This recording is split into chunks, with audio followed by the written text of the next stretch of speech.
حضرت بایزید بستامی کہتے ہیں کہ میں نے اپنی ماں کے آگے ہاتھ جوڑے، میں نے کہا امی تجھے راضی کروں یا رب کو راضی کروں؟ تو اپنے حق مجھے معاف کر دے، اللہ کو میں راضی کر لیتا ہوں۔ ماں نے کہا جاؤ پتر میں اجازت دیتی ہوں۔ گئے جنگلوں میں ذکر و فکر میں لگے رہے، تنہائی میں اس کو یاد کرتے رہے، دن رات ذکر کے چراغ روشن رکھے۔ 12 سال گزر گئے حق کی تلاش میں۔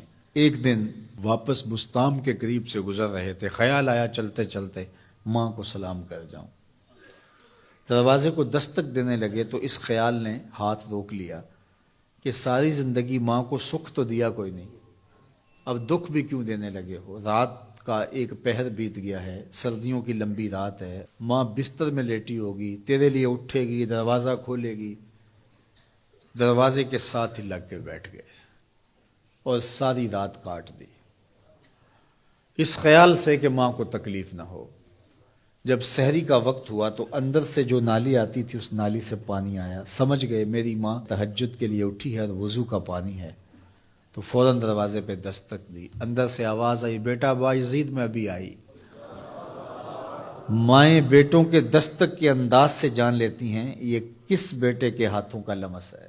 12 سال کے بعد آئے، دستک دی، کہا بیٹا بایزید میں ابھی آئی۔ ماں کی تو نگاہیں ہی دروازے پہ رہتی ہیں۔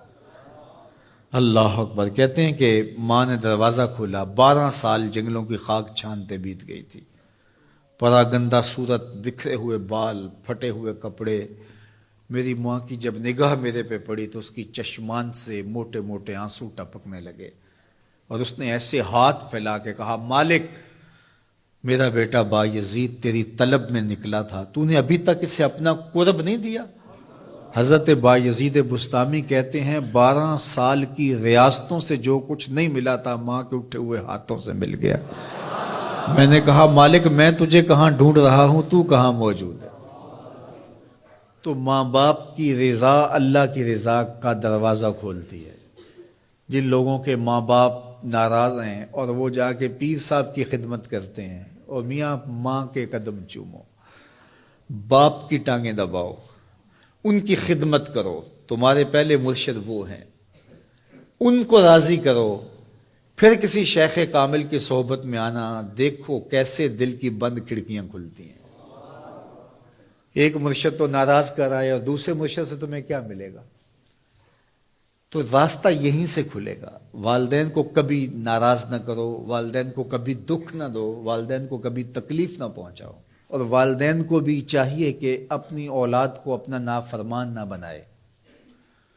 ایک بزرگ فرماتے ہیں کہ مجھے برابر 30 سال ہو گئے ہیں کہ میں اپنی اولاد کو کوئی حکم ہی نہیں دیا، کوئی حکم نہیں دیا۔ کوئی چیز مجھے چاہیے بھی ہوتی ہے تو میں بصیغہ امر نہیں کہتا، بلکہ ایسے ہی بات کر رہی ہوں، پانی چاہیے تو یہ نہیں کہتا بیٹا پانی لے کر آؤ، میں ویسے کہتا ہوں پیاس لگی ہوئی ہے، تو اگر وہ سمجھ جائے اور وہ خود لے آئے تو اچھی بات ہے، لیکن اگر وہ نہ لائے تو میں نے اس کو حکم ہی نہیں دیا، امر ہی نہیں کیا، تو اس امر کی مخالفت ہی لازم نہیں آئے گی۔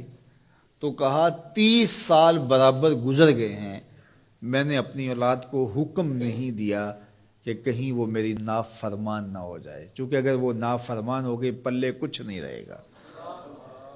جو اولاد ماں باپ کی نافرمان ہوتی ہے وہ ہوا میں بھی اڑیں، وہ چرخ پہ بھی جھولیں، وہ زمین پہ گرنے والی ہوتی ہیں، کبھی کامیاب نہیں ہو سکتی وہ اولادیں جو ماں باپ کی گستاخ، بے ادب اور نافرمان ہوتی ہیں۔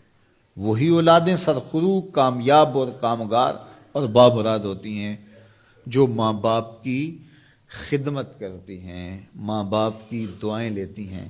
وہ ایک بچہ ماں باپ کے پاؤں دبا رہا تھا، تو ایک بچہ ایک بر اعظم میں، دوسرا دوسرے بر اعظم میں، تیسرا تیسرے بر اعظم میں بڑے بڑے کاروبار کر رہا تھا۔ تو کوئی اس کا دوست ملنے آیا، اس نے کہا کہ اس نکمے کو بھی کہیں بھیج دو، فلاں جو ہے وہ یورپ میں ہے، فلاں امریکہ میں ہے، وہاں اتنی بڑی کمپنی اس نے کھولی ہوئی ہے، اس نکمے کو یہاں بٹھایا، اس کو بھیج دو، یہ تو نکمہ کسی کام کا نہیں۔ کہا یہ نکمہ ہی تو میرے کام آ رہا ہے، کہ نکمہ ہی تو میرے کام آ رہا ہے۔